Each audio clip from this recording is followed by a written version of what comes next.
जानते हैं कि मुजफ्फरपुर में डीबीआर नाम की एक कंपनी है जिसका दावा है कि वो रजिस्टर्ड है। देश के कई राज्यों में, बिहार के कई जिलों में उसके ब्रांचेज हैं। और पिछले दिनों जो वहाँ पे एक सनसनीखेज मामला सामने आया, रोंगटे खड़ा कर देने वाला जो मामला सामने आया कि डीबीआर कंपनी की एक महिला ने एफआईआर में लिखवाया है, कंप्लेन जो किया है कि 200 से ज़्यादा महिलाओं के साथ लंबे समय से वहाँ पे यौन उत्पीड़न की घटनाएं हो रही है। बुरी तरीके से महिलाओं को, लड़कियों को पीटा जाता है और उनके साथ गलत व्यवहार होता है, और ये बहुत समय से चल रहा है। आप लोग जानते हैं कि पहले भी बालिका गृह कांड मुजफ्फरपुर में हुआ था, और डीबीआर कंपनी का जो मामला जब सामने आया तो भाकपा माले का एक जांच दल, जिसमें मैं था, हमारी एमएलसी शशि यादव जी थी, मुजफ्फरपुर के भाकपा माले के जिला सचिव कॉमरेड कृष्ण मोहन जी थे, वहाँ पे सूरज सिंह जो हैं, माले के नेता हैं, इंसाफ मंच के लीडर हैं, और भाकपा माले के कई सारे वहाँ पे नेता और कार्यकर्ता हम लोग पहुँचे थे। हम लोग जब शिनाख्त करने पहुँचे तो जिस घर में वो लोग रह रहे थे वहाँ पे हम लोग गए। हमने देखा कि वहाँ पे अभी भी पुलिस ने उसको सील नहीं किया, वो बिल्डिंग अभी भी सील नहीं है।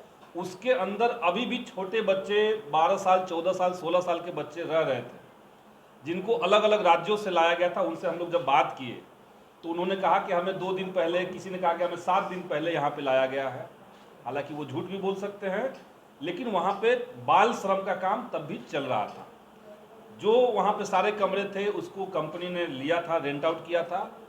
और जब पूरा मामला हम लोग आस पड़ोस के लोगों से बातचीत किए तो जो समझ में आया वो यही है कि मुजफ्फरपुर में लंबे समय से डीबीआर कंपनी, जो एक नेटवर्किंग कंपनी है, दवाई बेचने के नाम पर, लोगों को रोजगार देने के नाम पर, और ख़ास करके लड़कियों को वहाँ पे बुलाया जाता है, उनके साथ उनसे पहले पैसे ले लिए जाते हैं और फिर बड़ा उनको रकम मिलेगी, उनको पेमेंट बड़ा मिलेगा, ये झांसा देकर के उनको वहाँ पे रखा जाता है। और धीरे धीरे उनके साथ यौन उत्पीड़न, यौन हिंसा, मारपीट, इस तरह की घटनाएं की जाती है, जिसके वीडियो सामने आए। जो वीडियो है उसको वहाँ का जिला प्रशासन, पुलिस महकमा जो है वो मानती है कि ये वीडियो सही है, उसका जांच वो लोगों ने कर लिया है। तो वीडियो में भी आप लोगों ने देखा होगा कि लड़कियों को बेल्ट से पीटा जा रहा है, थप्पड़ से पीटा जा रहा है, लड़कों को पीटा जा रहा है। ये पूरा मामला सामने आया। और इसी के साथ साथ मुजफ्फरपुर शहर के अंदर कुछ ऐसी सूचनाएं हम लोग को मिली कि अचानक से कोई लड़की जो कॉलेज जाने वाली है वो गायब हो जा रही है। 5 दिन 7 दिन से वो गायब है। पुलिस कोई उस पर जांच पड़ताल ठीक से नहीं की है। ये सारी चीज़ें जब हम लोग को पता चला तो हमारा जो जांच दल था, हम लोग सिटी एसपी से जाकर के मुलाकात किए। हमने सिटी एसपी से पूरे मामले को कैसे ठीक से जांच करना चाहिए हमने अपने तरीके से सुझाव दिया। लेकिन वहाँ बात करने के दरमियान हम लोग को जो महसूस हो रहा है कि ये मामला जितना गंभीर है उससे काफ़ी कम गंभीरता प्रशासन की है। अभी भी केवल थाना जो है और जो जिला प्रशासन के कुछ अधिकारी है वही इस जांच में लगे हुए हैं, जबकि इसमें शामिल जो उत्पीड़ित लड़कियां हैं वो बिहार के तकरीबन हर जिले से, हर इलाके से लड़कियों को वहां बुलाया गया था, उनके साथ गलत हुआ है। तो जांच भी बाकायदे राज्य स्तर पर ठीक से होनी चाहिए थी, जो कि नहीं हो रहा है।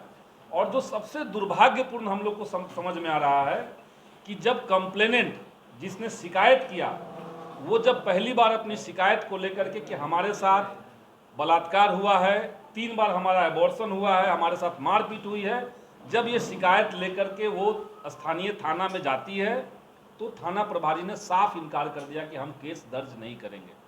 उसके बाद उस महिला को कोर्ट में जाना पड़ता है।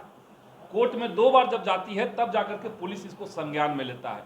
ये साफ साफ दिखाता है कि कहीं ना कहीं जो स्थानीय प्रशासन है उनकी मिलीभगत है, और जो रैकेट इतना बड़ा है जिसमें 200 के आसपास मामला आ रहा है सामने, जांच के बाद स्पष्ट होगा 200 से ज़्यादा महिलाओं के साथ यौन उत्पीड़न की घटना है। तो कहीं ना कहीं इसका कोई न कोई ऊपर से राजनीतिक संरक्षण भी प्राप्त है।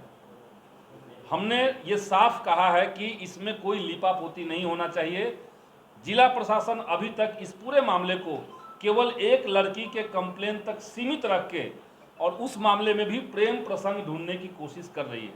हमने ये साफ कहा है कि पूरे मामले को लेकर के न्यायिक जांच होनी चाहिए। जांच में इस बात की भी पड़ताल हो कि आखिर किस तरह के आधिकारिक संरक्षण या राजनीतिक संरक्षण इस रैकेट को मिला हुआ था, एक बात ये।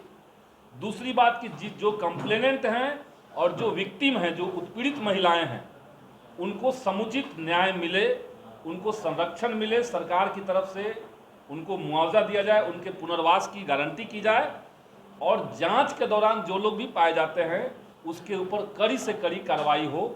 ये हम आज प्रेस कॉन्फ्रेंस के माध्यम से इस मांग को आपके सामने रखेंगे। उस जांच की टीम में हमारे साथ एपुआ की नेता, स्कीम वर्कर्स की राष्ट्रीय महासचिव और नवनिर्वाचित एमएलसी कॉमरेड शशि यादव जी भी थी। ये भी अपनी बात को रखेंगे। प्राप्त है या नहीं, वहाँ के प्रशासन तो इसको बिल्कुल नकार रहे हैं, मगर आज आप देखेंगे कि मनीष सिन्हा जो कि ठीक उसी जगह पे 1 साल पहले छापामारी की जाती है, 6 लोगों की गिरफ्तारी होती है और मनीष सिन्हा पे जांच ही चल रहा है। ये किस बात को दर्शा रहा है? जबकि उस समय भी मुख्य अभियुक्त तो मनीष सिन्हा थे। तो 1 साल में उन पर जांच ही चल रहा है, उसकी कोई गिरफ्तारी नहीं हुई। आज उसकी गिरफ्तारी की आप छापेमारी कर रहे हैं, तो ये बिल्कुल है कि ऊपर से ये संरक्षण दिया जा रहा है, उनको बचाया जा रहा है। क्योंकि मुजफ्फरपुर एक बड़ा सेक्स रैकेट के रूप में सामने आ रहा है। आपने देखा कि 18 में भी बालिका गृह कांड हुआ है और उस बालिका गृह कांड में भी सबसे पहले हम ही लोग जांच में गए थे और जब वहाँ आंदोलन हुआ, संघर्ष हुआ, तब राजनीतिक संरक्षण सामने उभर करके आया और वही हाल आज इसमें है। तो ये पूरी तरह से कह लीजिए कि लड़कियों का वहाँ पर एक रैकेट बिल्कुल चलाने की मतलब चलाया जा रहा था। जो लड़कियाँ आज खुल करके, उस समय भी एक ही लड़की सामने आई थी, आज वो लड़की बहुत हिम्मत करके अपनी बात को वो रख रही है। हम लोग ये मांग कर रहे हैं कि पहली बात की वो न्यायिक जांच हो और दूसरा कि उसमें जितनी लड़कियां इन्वॉल्व हैं वो सारी लड़कियां कहाँ हैं, उसकी संख्या कितनी है, उसको भी आप सामने लाइए। क्योंकि वो सारा कुछ रजिस्टर्ड है। जब आप कह रहे हैं कि हमारी रजिस्टर्ड कंपनी है और पूरे देश भर में ये है, तो आप समझ लीजिए कि ये पूरे देश भर में कितना बड़ा रैकेट चल रहा है।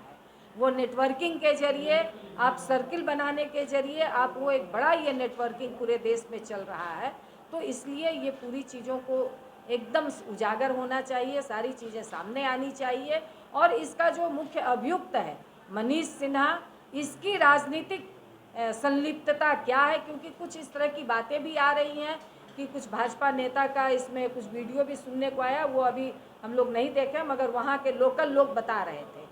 और जिस तरह से वो हथियार इस्तेमाल करते हैं, वहाँ के लोकल लोग भी बता रहे थे कि वहाँ का थाना पूरी तरह से उसके चंगुल में है, उसके प्रभाव में है और थाना धमकाने का काम कर रहा है कि अगर कोई भी इसके खिलाफ मुंह खोलेगा तो उसको हम गिरफ्तार कर लेंगे, उसको हम फंसा देंगे। जो हम लोग हमारी जांच टीम जो पाई, तो ये पूरी तरह से जो वहाँ चल रहा है।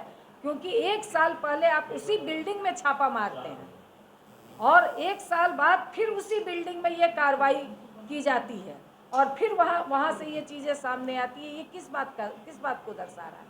जब हम लोग सिटी एसपी को ये सवाल हम लोगों ने पूछा तो वो कहे कि अब वहाँ कॉल सेंटर नहीं है। कॉल सेंटर ठीक है, बंद हो गया, मगर किसी न किसी रूप में तो वही उस बिल्डिंग में काम तो ये चल रहा था। तो ये आज बिना राजनीतिक संरक्षण के बड़े स्तर पर ये संभव नहीं है।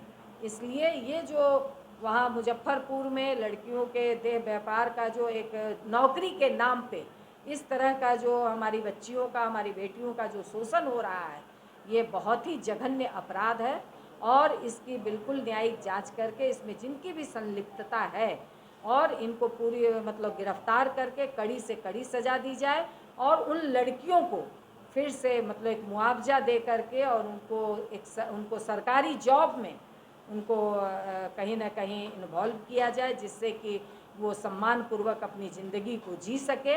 ये मांग हम लोग इस प्रेस कॉन्फ्रेंस के माध्यम से करते हैं और सरकार से ये कहना चाहते हैं, नीतीश कुमार से, जो बेटी पढ़ाओ बेटी बचाओ की बात करते हैं और महिला सशक्तिकरण की बात करते हैं।